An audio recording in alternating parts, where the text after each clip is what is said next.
verse 1 of Deuteronomy 28, talking about who are the true children of Israel. And it shall come to pass, if thou shalt hearken diligently unto the voice of Yahuah thy Elohim, to observe and to do all his commandments, which I command thee this day, that Yahuah thy Elohim will set thee on high above all the nations of the earth. First of all, he's going to tell us how, as a nation, we can be set on high above all the other nations. Verse 2, and all these blessings shall come on thee. Wait a minute. All these blessings shall come on you. Yes. And overtake thee. Overtake me? Yes. That means these blessings will almost chase me. And pretty much once they chase me, grab me. Overwhelm me. I'll be tackled by these blessings. There'll be so many of them. Amen. If you hearken to the voice of who? Yahuah your Elohim. Which we know that Yahuah's voice is in the Torah. He himself says that the Torah is his voice.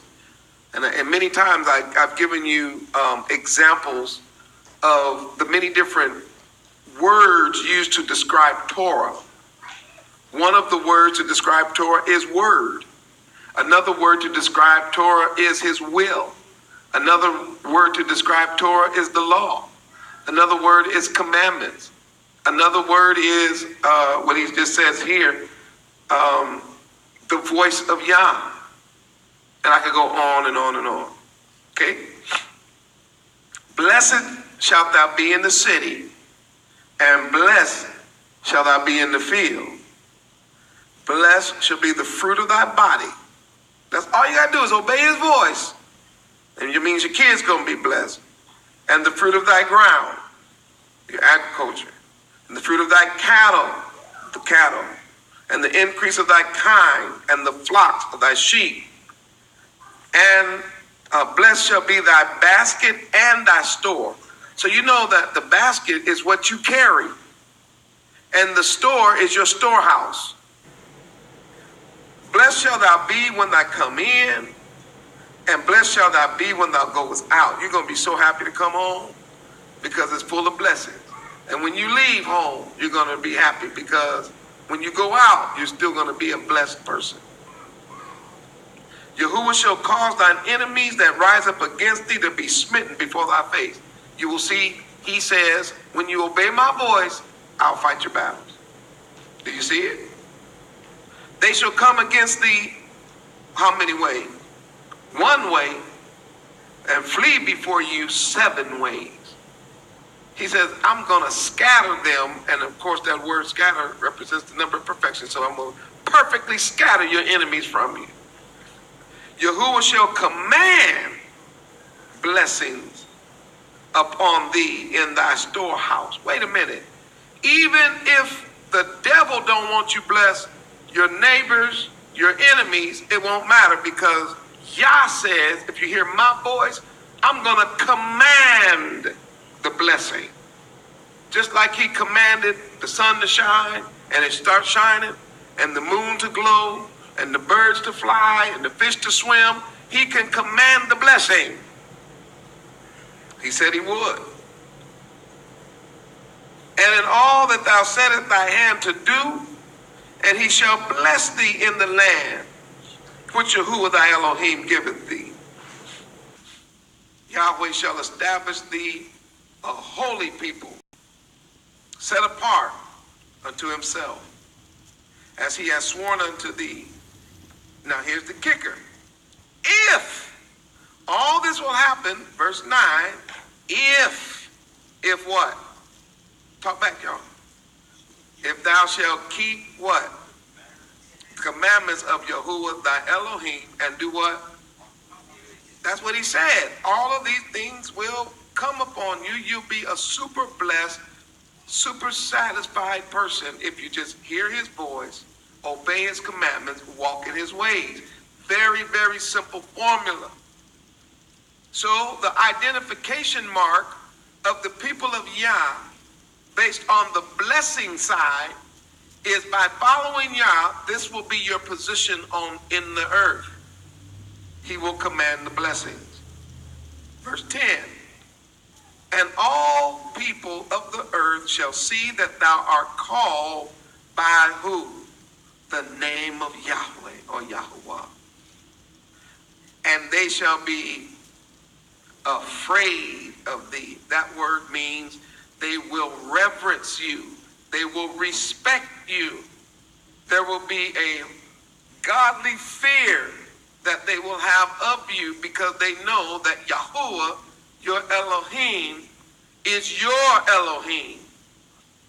Now verse 11. And Yahweh and Yahuah shall make thee plenteous in goods. Wait a minute, that sounds like goods, right? That's stuff that you need. That's good. In the fruit of thy body, that's the children, right? In the fruit of thy cattle, livestock, in the fruit of thy ground, in the land which Yahuah swore unto thy fathers to give thee. What fathers? Abraham, Isaac, and Jacob. Verse 12. Yahuah shall open unto thee his, oh my goodness, this is getting so good. His what? He said, if you just hear my voice, keep my commandments, walk in your way, walk in my way. You see all these blessings? He know you follow Yah, he'll give unto thee his good treasures. Now, what are the good treasures? The heavens, to give rain unto thy land in its season, and to bless all the work of thine hand. And thou shalt lend to many nations, and thou shalt not borrow. Again, we are talking about a position of prosperity. 13. And Yahuah shall make thee, oh my goodness, what? And not the, keep his commandment, follow his word, walk in his ways. You'll be the head and not the follower. They would be the pace setter, if you please, not the tail dragger. They would be the trend setter. They would be the head and not the tail. And thou shalt be above only. It's right there.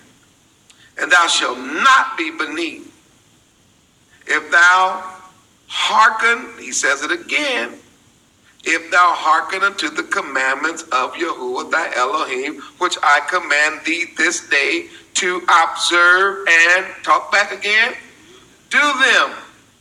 Thou shalt not go aside, it says right here, from any of the words which I command thee this day, to the right hand or to the left, or to go after other gods to serve them.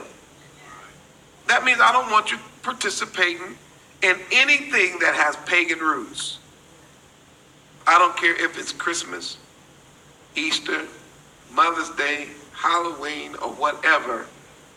I don't want you bowing down and serving any other gods and participating in their practices.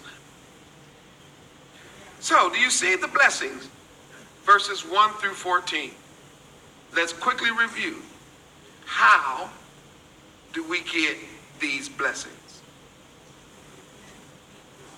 First, hear his voice, right? Then what'd you say in the back? Keep his commandment, and then what? Walk in his ways.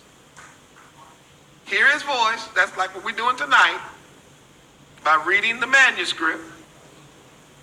Once we hear him, we begin to keep, or what we call guard, in his commandments. That means we keep them holy and righteous, and we learn them so that we can then obey them.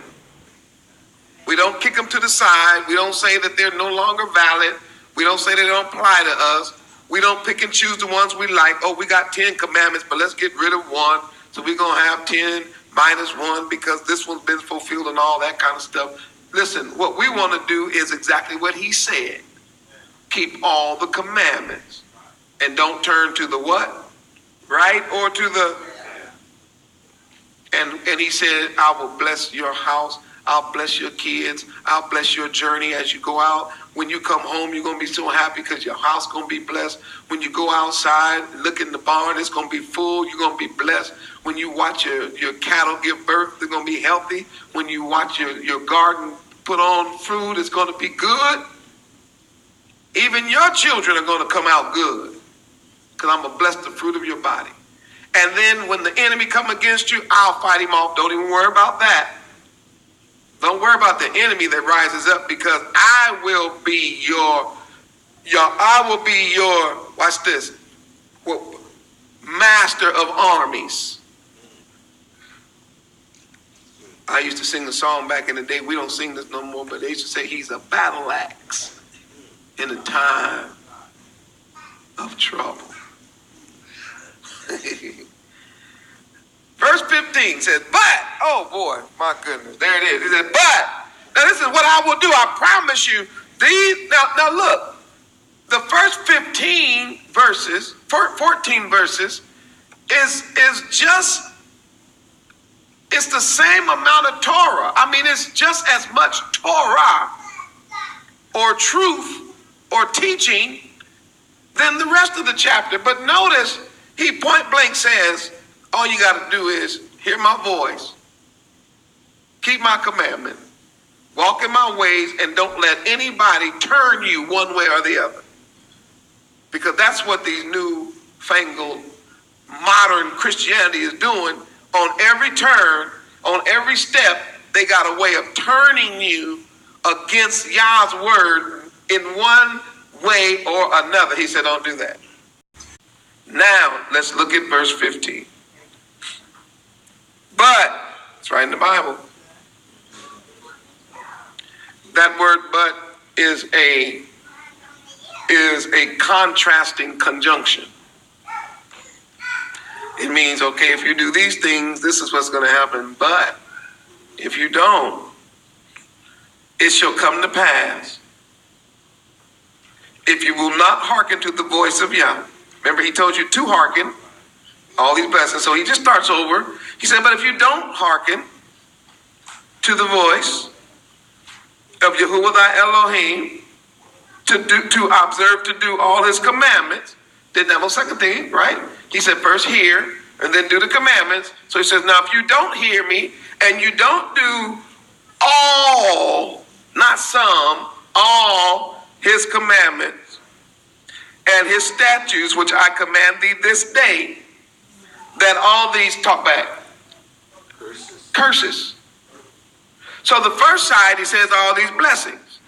Now, I've listened to some of these so-called preachers and pastors talk about the blessings of Yah, how they're the head and not the tail, and how these blessings are for the getting. And if we just follow him, we're going to be blessed in the city and blessed in the fields and blessed at home. And people be shouting, woo, go ahead, Reverend, preach, preach. And then they said, because this is still valid for us today, these blessings can still be claimed today. All right? When they get to verse 15, though, they stop. Now, if the blessing, Zion, please hear me, you Hebrews. If the blessings are still in effect today, where you could be the head and not the tail, where you're blessed coming and going, blessed in the field and blessed in the city. That's the country, y'all. Your bank account is blessed and your wallet is blessed. Your storehouse is blessed and your basket. Your kids are blessed. Your animals are even happy. And your enemies are fleeing in 7 different directions. If all of those blessings are still in effect today, then verse 15 is still in effect today. Which means that the cursing, watch this, for not doing these things are still in effect. You can't have a lopsided Bible where he says, I'm going to take this part of the Bible because it sounds good, but we're going to ignore the other part. Now, let's listen to what happens to a nation if they decide not to hear his voice, observe to do all, A-L-L, his commandment and his statutes, he said, all these curses shall come upon thee and overtake thee. Verse 16. Cursed shall thou be in the city, and cursed shall thou be in the field. What nation, everywhere they go, when you go to the city, if it's a high population of these folk, it's a cursed place. And if you go in the country, it's a curse. Who is cursed in the cities? Who is occupying the highest, watch this, crime-ridden areas of all of our inner cities? I just want you to think about that.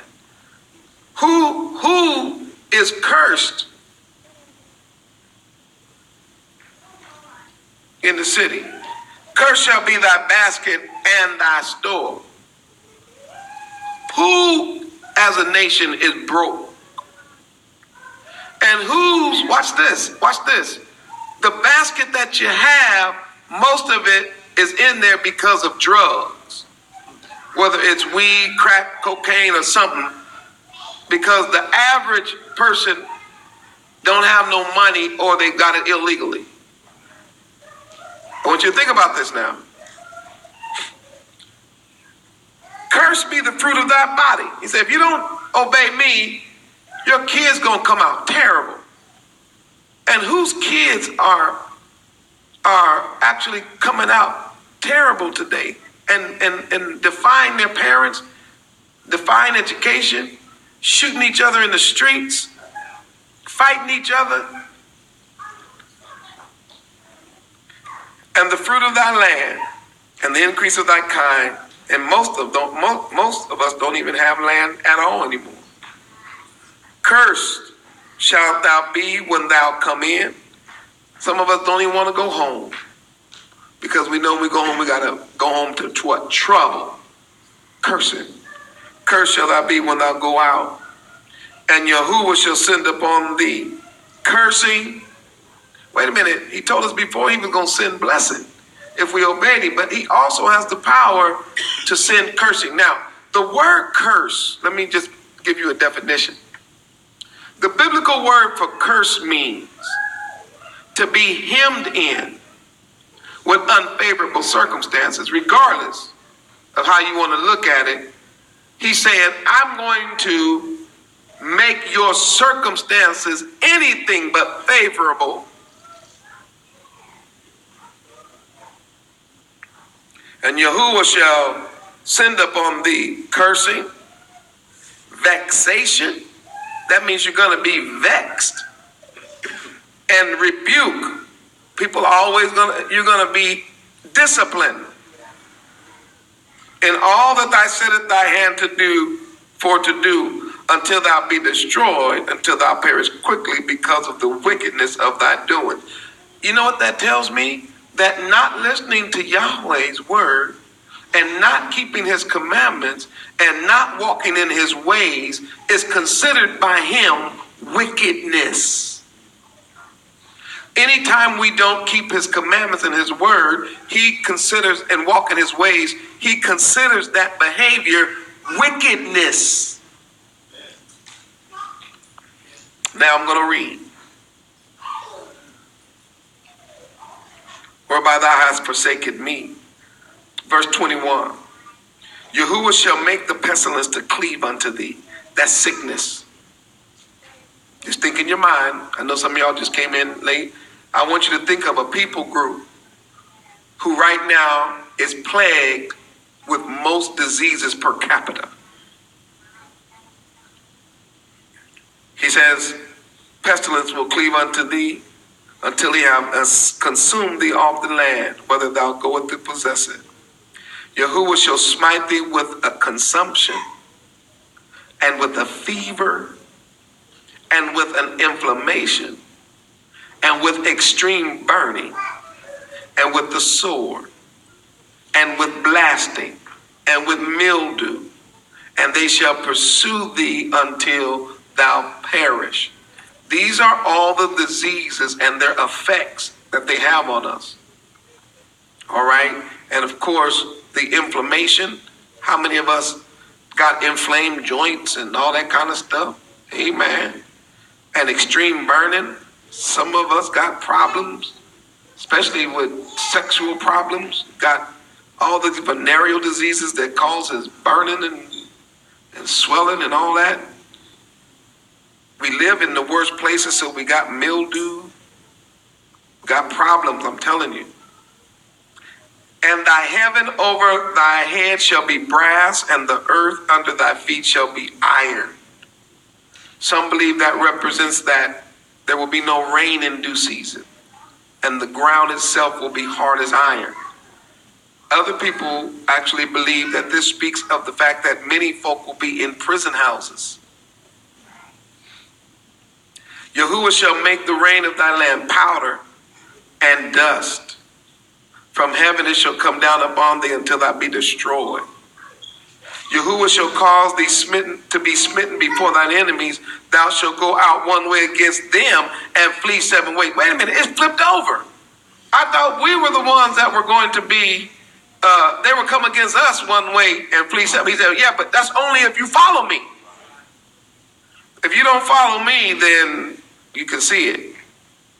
And thou shalt be removed unto, wait a minute, there it is. Underline this, please. Verse 25, I want you to see this verse. And thou shalt be removed into all the kingdoms of the earth. Remember, part of the cursing for disobedience would be the removal from the Holy Land. And they hadn't even made it to the Holy Land yet. But he says, when you get to the Holy Land and you disobey me, one of the curses will be you're going to have to leave the land and you will be scattered. Listen, you're not going to voluntarily leave, like get a cruise ship and go hang out all over the world. No, this word scattered means somebody's going to scatter you. And that's what happened to our people. We got picked up and we got moved by force. We were scattered. It wasn't no volunteer cruise. It was a slave ship.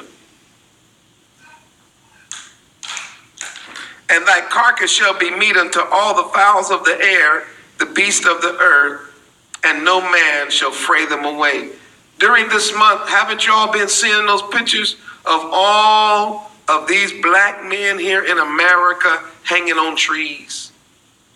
I mean, every day the internet and television is full with these pictures of lynching. And they would literally leave the bodies on the trees until the birds ate away the flesh. And then when the corpse of the black body would fall to the ground, they wouldn't even bury it. They would allow the beast of the field to eat it. Wait, and we're not talking about 1 or 2. We are talking about thousands. As a matter of fact, I just stopped opening them. It was so many. I saw one the other day. It was 5 women and 3 of them were little girls, all hung from the same tree. And they were still wearing their dress. They were wearing dresses. Little girls like Jade and 2 women. And all of these heathens were standing around laughing and smiling while these bodies were hanging from the tree. Thy carcass, there it is, shall be meat. Now I just want you to keep in mind, who do you think he's talking about? Who was hung up on trees like that? So I want you to see that. And whose bodies, when they finally decomposed and hit the ground, was left on top of the ground for the dogs and the beasts of the field. Let me read faster.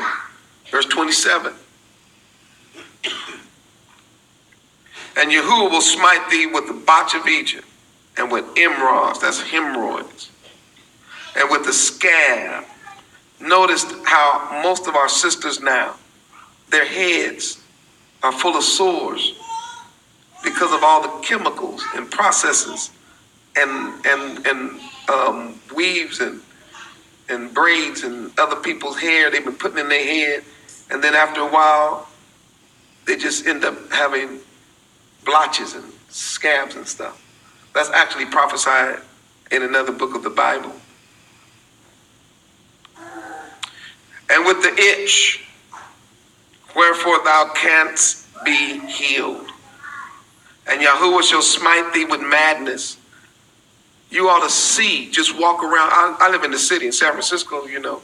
You ought to see the madness in the people of color, how they walk around absolutely out their mind, yelling at street signs and, you know, urinating on themselves. And it's amazing, you know, yelling at people and begging. It's crazy. With madness. A lot of them are just absolutely out their mind. And blindness. That means they can't see. And astonishment of heart. Everybody is overwhelmed. And thou shalt grope at noonday as the blind grope within the darkness. Just people lost. They don't know what direction to go in.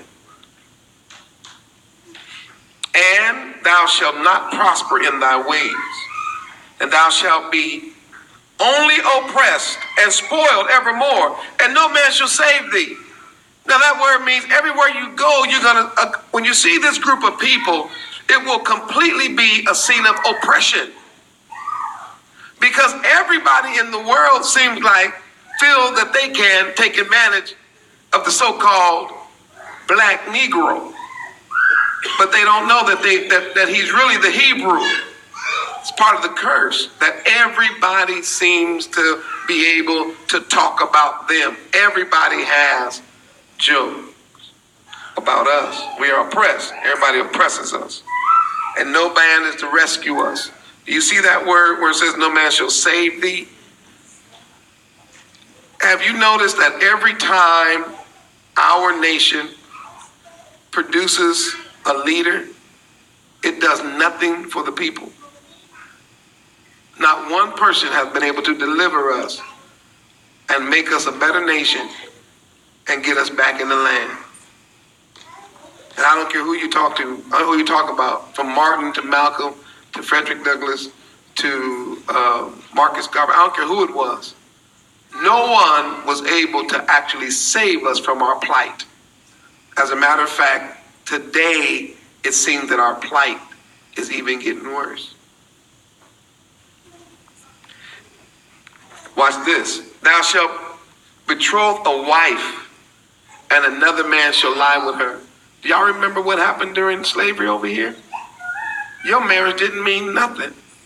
Matter of fact, sometimes that cruel heathen master would throw a broom until you jump over it. That's how little he thought about your marriage. Because it didn't matter whether or not you married her or not. When he got all hot and bothered with his old dirty, nasty, stinking self, he would grab your wife and have sex with her. And she or you couldn't say nothing or you'd be dead. It's part of the curse. And they did it all the time. And another man shall lie with her. You build a house, and thou shalt not dwell therein. You know we built all the houses.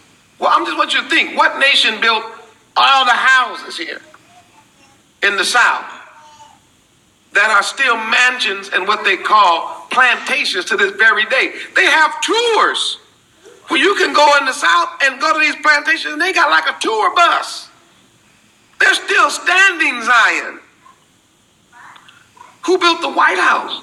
Who built Congress? Who laid out? I mean, I could go on and on. Thou shalt not, he says, thou shalt plant vineyards and shalt not gather the grapes. That means you're going to work in their fields, but you're not going to be able to enjoy the bounty. Who worked for free here for 400 years? I just want you to keep in mind a particular people group as you read, because we know he's only talking to Hebrews now. The group he's talking to here, because he wrote this long time ago, these are Hebrews he's talking about. what would happen to them if they disobeyed the Most High Yah. All right, I'm going to go way faster now. Thine ox shall be slain before your eyes. That means sometimes you finally get something that's good that can help you work, and somebody will come around and kill it to put you back, to set you back. Thou shalt not eat thereof.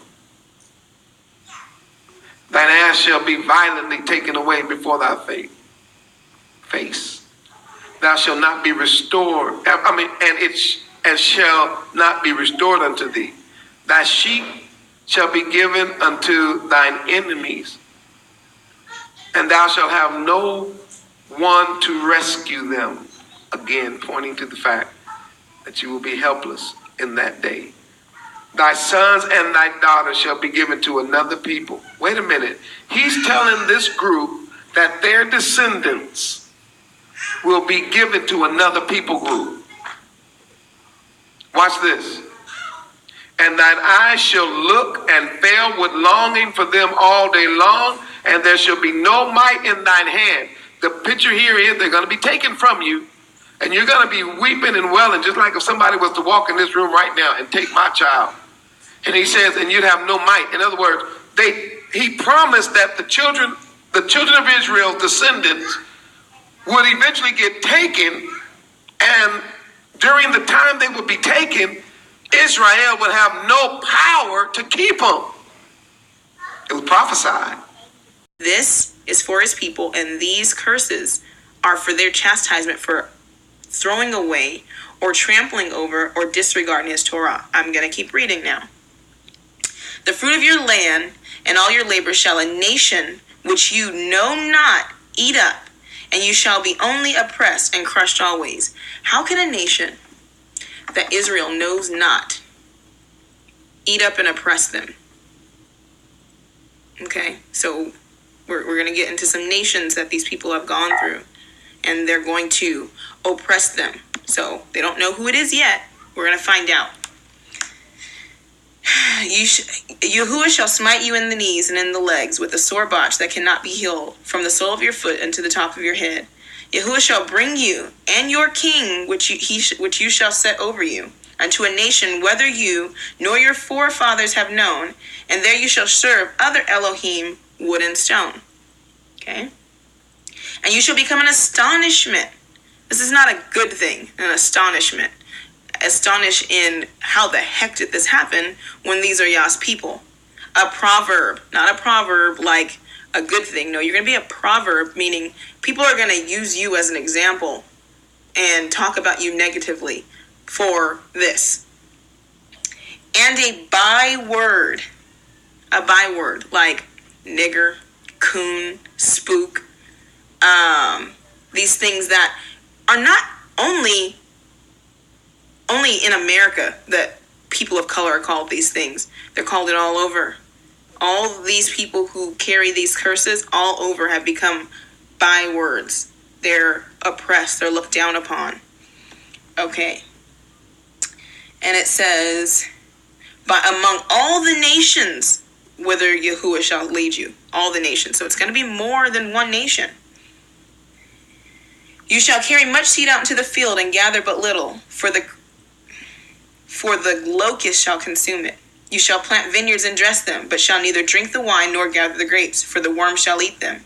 You shall have olive trees throughout all your coasts, but you will not anoint yourselves with the oil, for your olive shall cast its fruit. You shall beget sons and daughters, but you shall not enjoy them. I don't know another people on the planet who have begat sons and daughters, and someone has taken them. If you are not familiar with American slavery, before you argue with me, look it up. If you're not familiar with the slave trade, period, look it up. There's been no other people where you had your children taken from you, and as your breasts were engorged with milk because you just had a baby and it was sold off, you were handed the child of another person to nurse it to health. I don't know another people who that has happened to. Gonna keep reading. For they shall go into captivity. How can babies and sons and daughters go into captivity? I don't see that happening anywhere either. Stay with me. All your trees and fruit of your land shall the locust consume. The stranger that is within them you shall get up above you very high, and you shall come down very low. He shall lend to you, and you shall not lend to him. He shall be the head, and you shall be the tail. Moreover, all these curses shall come upon you, and shall pursue you and overtake you, till you be destroyed, because you hearken not unto the voice of Yahuah Elohim, to guard his commandments and his statutes which he commanded you. He gave his commandments to a people. The people don't listen to his commandments. All these things are supposed to happen to them. Stay with me. And they shall be upon you. You. It didn't say it should be upon everybody. He's talking to a specific people. As it's being said, it's being spoken to a specific people. He says, and they shall be upon you for a sign and a wonder. Now we know what signs are. The Hebrew word is oath or ot. And it's literally a marker. It's a distinct marker to show something about someone so that they can follow this and know why it's happened. And it says, and they shall be upon you for a sign and for a wonder, and upon your seed forever. The word there is olam. And in this case, that word means to eternity. As long as this happens, as long as these particular people disobey Yah's commandments, these same things are going to continue to happen to them. Now, we're going to go a little bit further because there's some future prophecy in here that hasn't happened. We observe, as conscious Hebrews or people of Messianic faith, observe the whole Torah because we know that there's still prophecy in these books that has not yet been fulfilled. We're going to catch some that is way future. Some prophecy is close time. Some is afar off. There's some in here that's afar off that has been fulfilled. So, I'm going to show you. Because you serve not Yahuah Elohim with joyfulness and with gladness of heart for the abundance of all things. Therefore you shall serve your enemies, which Yahuah shall send against you, in hunger and in thirst and in nakedness, and in all want of all things. And he shall put a yoke of iron upon your neck. Okay. Now, I know we don't have a lot of history because for the quote-unquote ancient Hebrews, because a lot of it's been destroyed. We've had times where we've seen temples being destroyed and books burned throughout history by Greeks and Romans and Babylonians and Assyrians. But there is some more recent history that we have, and it shows yokes of iron upon people's necks. I don't know any other people on the planet in the masses. I won't say small, because small things happen all over. If you put a yoke of iron on somebody's neck that's your slave in your household, I don't know if that necessarily constitutes for a whole nation. But when a whole nation goes into captivity with shackles and irons, it's something that, as conscious individuals, we should pay attention to. Put a yoke of iron upon your neck until he have destroyed you. Yahuah shall bring a nation against you from far, from the end of the earth. And it says, as swift as the eagle flies a nation whose tongue you shall not understand. He's going to get to a point, and I'm going to get there. But I need to bring out something.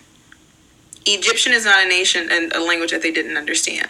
So if he says, I'm sending you back into Egypt, I'm pretty sure they would understand Egyptian because they just spent 400 years in Egypt. I'm pretty sure they spoke Egyptian. So that's not a language that they didn't understand. Abraham was from Ur of the Chaldees. That's Assyrian, Babylonian, Sumerian. So I'm sure fragments of that language would have been around also. They traded. There was other people around. Canaan, they were going to Canaan, which was under Egyptian occupation at the time. That's something you have to do research on. So who is this language that's coming that they're not going to understand? Them or their forefathers. Okay. And it says, a nation of fierce countenance which shall not regard the person of old, nor show favor to the young. And he shall eat the fruit of your cattle and the fruit of your hand until you be destroyed, which also shall not leave you either grain, wine, or oil, or the increase of your kind, or flocks of your sheep, until he have destroyed you. And he shall besiege you in all your gates until your high and fenced walls come down, wherein you trusted, throughout all your land, and he shall besiege you in all your gates throughout all your land, which Yahuah Elohim has given you. And you shall eat the fruit of your own body, and the flesh of your sons and your daughters, which Yahuah Elohim has given you in the siege, and in the straitness, wherewith your enemies shall distress you. So that the man that is tender among you, and very delicate, his eye shall be evil toward his brother, and toward the woman of his bosom, and toward the remnant of his children which he shall leave. So that he will not give to any of them of the flesh of his children whom he shall eat, because he has nothing left him in the siege, and in the straitness wherein your enemies shall distress you in all your gates. The tender and delicate woman among you, which would not adventure to set the sole of her foot upon the ground for delicateness and tender, her eye shall be evil toward the man of her bosom, and toward her son, and toward her daughter, and toward her young ones that come out from between her feet, and toward her children which she shall bear, for she shall eat, or a better translation is consume them for want of all things secretly in the siege and straitness wherewith your enemy shall distress you in your gates.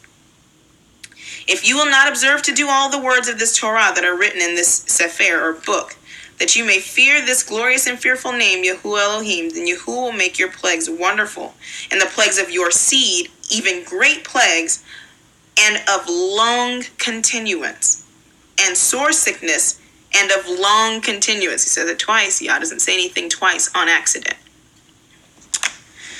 All the distress of Mitzrayim or Egypt, which you are afraid of, they shall cleave unto you, and every sickness and every plague which is not written in the book of this Torah, then will Yahuah bring upon you until you be destroyed. And you shall be left few in number, whereas you are as the stars of the heaven for multitude, because you would not obey the voice of Yahuah Elohim. And it shall come to pass, as Yahuah rejoiced over you to do good and multiply you, so Yahuah will rejoice over you to destroy you and to bring you to naught. And you shall be plucked from off the land whither you go to possess it. And Yahuah shall scatter you among all people. People who are scattered among all people are not lost. They're scattered. There's a difference. There's a difference between the people who disappeared or blended and the people that are scattered or sprinkled or spread among all people. Okay, and it says, from one end of the earth even unto the other, and there you shall serve other Elohim, which neither you nor your forefathers have known. And among these nations shall you find no ease, neither shall the sole of your foot have rest. But Yahuah shall give you there a trembling heart. I don't know any other people on the planet who have had to fear for their lives daily, like the scattered. I'm not just talking about in America. I'm talking about all over. I'm talking about the Dravidian people, the Madagascan people, the remnant that was scattered throughout Africa after the siege of Jerusalem in 70 AD. I'm talking about the people who fled to islands who were spread by a nation that came to their lands to take them off of it. They had been scattered and they had traveled, but then there was another scattering, and we're going to get to this. So we have to read the whole thing. I know it's getting long, but the rest of this is really short. I'm reading this for context. Among these nations shall you find no ease, neither shall the sole of your foot have rest, but Yahuah shall give you there a trembling heart and failing eyes and sorrow of mind. And your life shall hang in doubt before you, and you shall fear day and night, and shall have none assurance of your life. In the morning you shall say, Would to Elohim it were evening, and at evening you shall say, Would to Elohim it were morning. For the fear of your heart, wherewith you shall fear, and for the sight of your eyes, which you shall see. The things that you're going to see, the things you're going to go through, are going to make you wish the days would pass fast. I don't know any other nation who was subjected to rape and young girls being raped and treated like half a human. I don't know any other people on the planet who were killed. I don't know any other people who were eradicated to zero. I don't know, like the Native Americans, I don't know another people who feared for their lives and were hung from trees and people came to watch lynchings with their children after Sunday church. I don't know another people on the planet who were scattered and were in fear of a nation coming from the north to change their names. I don't know another people like the Filipinos who are called Filipinos because Philip came and conquered the Philippines, but these people have a language similar to the Hebrews. I don't know any other people on the planet. So to say that I'm choosing a people who shouldn't be chosen is absurd because these things fit these scattered people who have been driven off of their land because of disobedience to Torah. Let me keep going. In the verse 68, and Yahuah shall bring you into Mitzrayim again with ships. By the way thereof I spoke unto you. You shall see it no more again, and there you shall be sold to your enemies for bondmen and bondwomen, and no man shall buy you. This is the kicker. You're going to go into Egypt again with ships. Now, anybody who can think logically and who has read Torah or knows anything about Egypt knows that they walked out of Egypt. Why on Yah's green earth would they need ships to go somewhere that was walking distance from Israel or Canaan where they were heading? Nowadays, you see a barrier between Israel and Israel and Egypt, I'm sorry. And that barrier is called the Suez Canal. That is a man-made canal, and it was not there. So you're not going to need a boat to go back somewhere that only got there in the 1900s. Why would they be taking ships to Egypt unless Egypt was meant for something else? Egypt is always a reference in the Bible as the place of bondage. Okay? Also, I know Josephus said that the Jews went back and sold themselves into the salt mines in Egypt. Okay? And that nobody would hire them.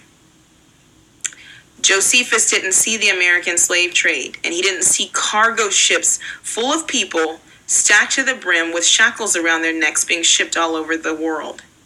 So I'm going to go in Josephus's defense and say that if he had seen that he would have agreed with me in saying that, oh, this actually fits that. Okay? So, ships, people, scattered to the four corners of the earth. Now you kind of get where I'm coming from when I say Yahuah's people are these black people or these colored people who have been scattered and mingled and spread all over the earth to the four corners.